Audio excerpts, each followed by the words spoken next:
Bienvenue dans Renaissance. Je suis Sissi, coach et mentor en libération des schémas hérités. Ici, on parle de la place que tu as dû prendre dans ta famille, des loyautés invisibles qui t'ont façonné et de la femme souveraine que tu es en train de devenir. Ce podcast est un espace pour comprendre, ressentir et surtout réécrire ton histoire. Et si c'était pas Noël qui te faisait souffrir, mais l'histoire qu'on t'a appris à attendre de Noël. Chaque année, tu te dis que cette fois, Noël sera différent, et chaque année, tu finis frustré, fatigué, déçu ou coupable. Pourquoi Noël fait tant de mal à autant de gens et comment se libérer de tout ça? Hello, je m'appelle Sissi, je suis coach et mentor en blessure maternelle.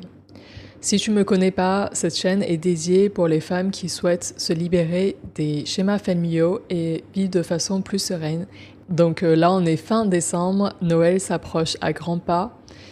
Et c'est une des questions que je me suis posée récemment, c'est que bizarrement, aujourd'hui, je ne sens plus du tout de pression. Et limite, Noël, c'est juste un jour comme un autre. Et parce que actuellement je vis en Thaïlande, évidemment c'est plus simple de se libérer de cela. Mais quand je vois comment la plupart des gens se sont stressés, comment ils se mettent la pression comme moi j'ai pu l'avoir il y a quelques années, je me suis dit que ça mérite quand même de décortiquer pourquoi est-ce que cette fête met autant de pression aux gens.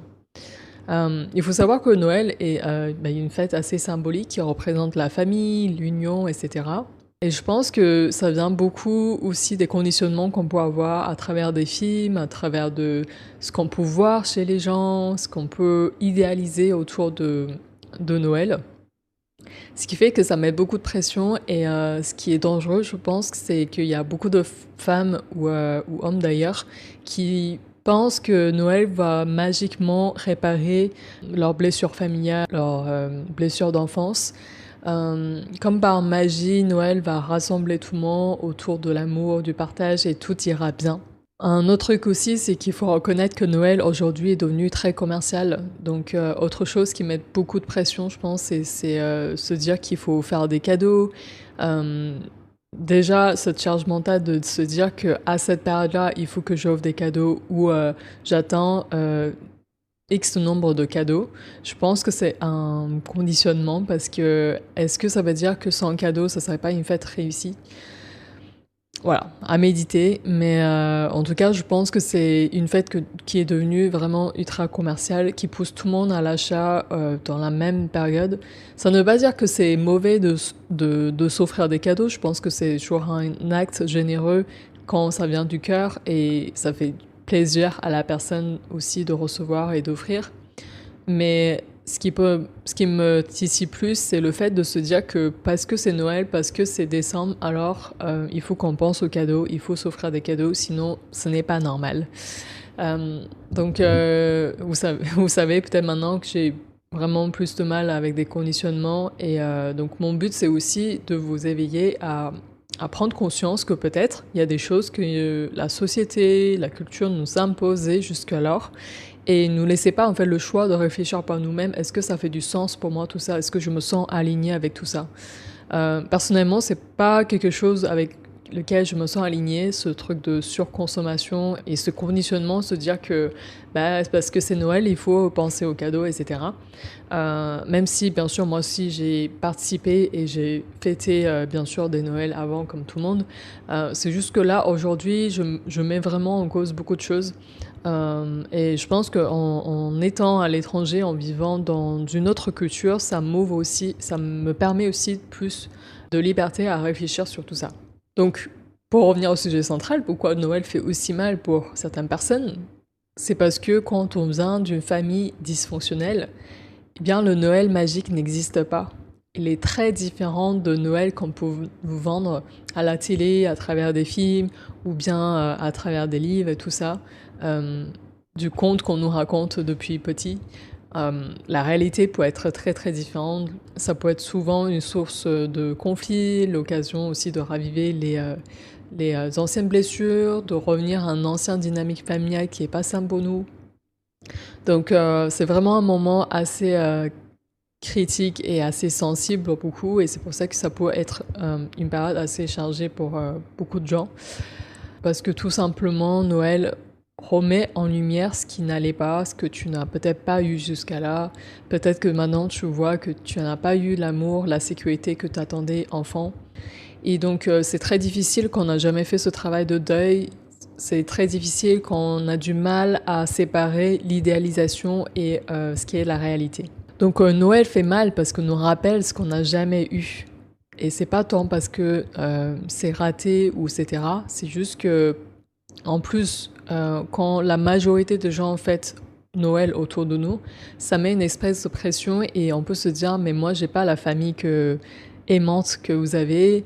Moi, je suis entourée de très peu de gens, ou bien ma famille est loin, ou je plus grand monde dans ma famille, ou bien voilà, j'ai des grandes tensions avec ma famille et voilà, ça serait juste pas une fête qu'on aurait tant idéalisée en fait. Maintenant, j'aimerais te mettre en lumière ce qui te fait réellement souffrir. C'est pas tellement la fête de Noël en elle-même. Ce qui te fait réellement souffrir, c'est l'attachement que tu as vis-à-vis de Noël. Ce que tu te dis chaque jour à dire ce que Noël doit être. Quand on s'attache à une image de Noël très précise, où on a des attentes, où on se dit que à ce Noël-là, je vais ressentir de l'amour, je vais ressentir de l'affection enfin que je n'ai pas eu de la part de ma mère, de mon père. Ils vont être enfin reconnaissants de ce que j'ai fait pour eux jusqu'à là. Ils vont reconnaître qui je suis, ils vont reconnaître mes valeurs. Et que finalement, peut-être, ce n'est pas du tout le cas le jour J. Eh bien, c'est là que tu vis des grandes déceptions. Ça, c'est un moment vraiment difficile à vivre. Autre source de souffrance, ça peut être aussi la comparaison. Quand tout le monde fête Noël et qu'ils racontent tous les joies qu'ils ont partagées, tous les cadeaux, peut-être toute l'affection qu'ils ont reçue de la part de leur famille, et que toi tu te retrouves à être seul, à pas vivre ces moments si magiques qu'on te raconte, ça peut être très douloureux et tu peux peut-être te dire que tu n'es pas assez, que tu ne mérites pas l'amour et que ta vie est nulle.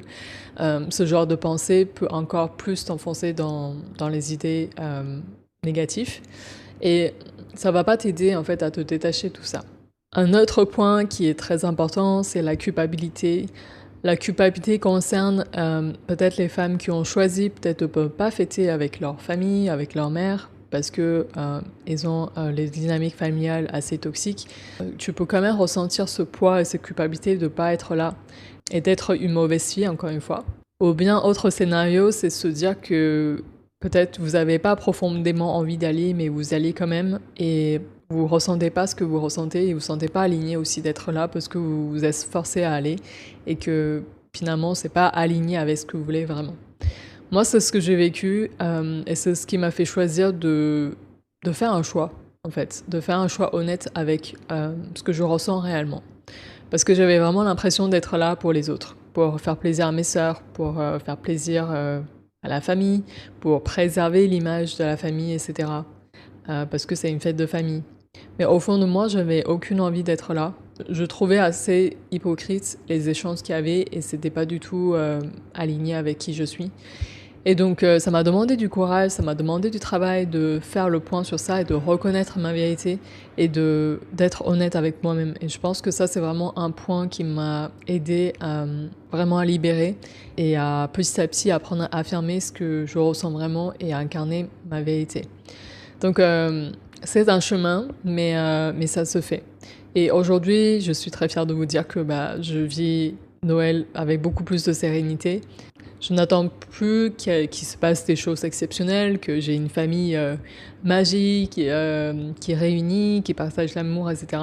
En tout cas, pas vis-à-vis de ma mère, mais je suis tout à fait ouverte à d'autres opportunités. Donc là, par exemple, on a été invité à plusieurs repas pour fêter Noël ensemble avec les amis, avec les expats qui sont ici, et je suis très heureuse de participer.